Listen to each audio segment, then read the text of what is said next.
क्या आप जानते हैं कि बॉलीवुड के कॉमेडी किंग कहे जाने वाले गोविंदा, जिन्होंने 90s में one of the most successful and famous actor के रूप में पूरे बॉलीवुड पे राज किया, वो एक सुपर हीरो, जी हां, एक सुपर हीरो के रूप में भी आ चुके हैं। नहीं, मैं उस सॉन्ग की बात नहीं कर रहा हूं। फिल्म का नाम था महाराजा, जिसमें गोविंदा के पास डिवाइन सुपर पावर्स दिखाई गई हैं। यह फिल्म एक कंप्लीट फ्लॉप थी और ना ही इसमें किसी मॉडर्न डे सुपर हीरो की कोई फील लुक है। बट यह सच है कि अगर आप भी विकिपीडिया पर इस मूवी को सर्च करें तो इसके डिस्क्रिप्शन में इसे एक हिंदी सुपर हीरो मूवी ही बताया गया है। इसे डायरेक्ट किया था अनिल शर्मा ने। जी हां, सन्नी पाजी की गदर वाले डायरेक्टर अनिल शर्मा। यह फिल्म 1998 में रिलीज हुई थी और इसमें उनकी हीरोइन थी मनीषा कोइराला, जो कि एक टेलीविजन रिपोर्टर की भूमिका निभा रही हैं। मतलब कि सुपर हीरो फिल्म है तो हीरोइन को रिपोर्टर बनाने का कोई फैशन वैशन था क्या?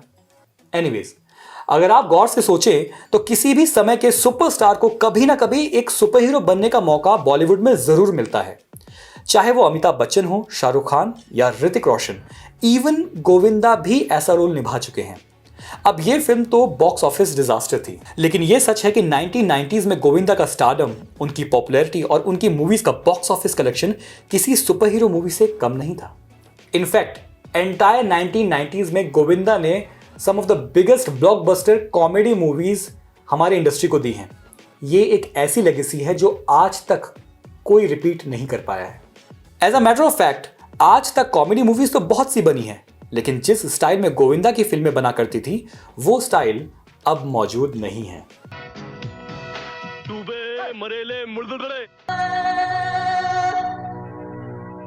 किसका फोन है? बेटी का फोन है। इसकी बेटी है? एक ही बेटी है। जवान है? जवान है, खूबसूरत, कुंवारी भी है? कुंवारी है। मतलब तू शादी में दहेज नहीं लेगा? लूंगा ना, लेकिन दहेज समझ कर नहीं लूंगा, फिर हफ्ता समझ के लूंगा। पूरे शहर में डाका डालने के लिए तुझे मेरा ही घर मिला था क्या? मेरे बुजुर्गों ने कहा है कि डाकुओं के घर डाका नहीं डालते। 90s में डेविड धवन और गोविंदा ने मिलकर पूरे 10 सालों तक लगातार ब्लॉकबस्टर्स दिए। Govinda was the top notch name in Bollywood और उनकी फिल्में देखकर आप ये महसूस कर सकते हैं। जैसा कि कहा जाता है नॉस्टैल्जिया में, वो जमाना ही कुछ और था और वाकई उस जमाने पर कॉमेडी मूवीज पे राज किया गोविंदा ने। ऐसा बिल्कुल नहीं है कि गोविंदा सिर्फ कॉमेडी मूवीज में आए। As a matter of fact उनकी बहुत सी फिल्में हैं 1990 से पहले जिसमें उन्होंने सीरियस रोल्स किए, लेकिन उनकी पहचान तब से लेके आज तक एज अ कॉमेडी किंग उस 90s के दशक में बनकर रह गई। उन दिनों को फिर से एक्सपीरियंस करने के लिए मैंने लास्ट वीक को गोविंदा वीक में कन्वर्ट कर दिया। फीलिंग नॉस्टैल्जिक, मैंने हर दिन एक हफ्ते तक गोविंदा की फिल्में देखी, which means no Hollywood, no realistic cinema, no action, no thriller, सिर्फ गोविंदा। मैं देखी Dulhe Raja, coolie number 1, hero number 1, Jodi number 1, aunty number 1, आँखियों से गोली मारे, साजन चली ससुराल एंड ऑफ कोर्स अभी तो ये लिस्ट शुरू ही हुई है।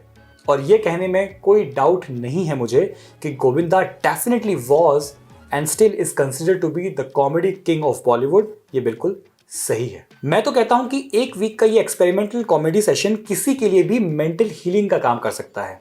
After all, comedy is the best medicine. The 90s comedies were completely larger than life. हर सीन, हर शॉट में कुछ एग्जैजरेशन हो रहा होता था। और इस एक हफ्ते के एक्सपेरिमेंटल सेशन के बाद मैंने खुद में कुछ चेंजेस ऑब्जर्व किए। In just a weeks time I was feeling much more relaxed, I was feeling much more happier and of course I was feeling much more funnier. Govinda की कॉमेडीज genuinely funny हुआ करती थी। These were until this date are a complete family pack movies. अगर मैं उस दौर की movies को आज की मूवीज से कंपेयर करूं तो ऑब्वियसली टेक्नोलॉजिकली आज की मूवीज कहीं ज्यादा सुपीरियर हैं, लेकिन उस समय की Govinda movies simple and clear एक ही ऑब्जेक्टिव को लेकर बनाई जाती थी कि दिमाग को घर पर छोड़कर आओ और गोविंदा की मूवीज को एंजॉय करो। एंड बिलीव मी, ये एक कॉम्प्लीमेंट हुआ करता था। Govinda movies was suppose to make you laugh and that's it. अब हम सभी 90s किड्स जानते हैं कि 2000s आते आते गोविंदा की फिल्में धीरे धीरे लेस अट्रैक्टिव होती चली गई। ये वो दौर था जब केबल टीवी, डिश टीवी की तरफ और सिंगल स्क्रीन थिएटर्स मल्टीप्लेक्सेस में कन्वर्ट हो रहे थे। लोगों के लाइफस्टाइल, उनके फैशन सेंस, उनका इंटरेस्ट, सब कुछ बदलता जा रहा था और ऐसे ही बदल रही थी इंडियन मूवीज। इस बदलते दौर में गोविंदा नहीं बदल पाए।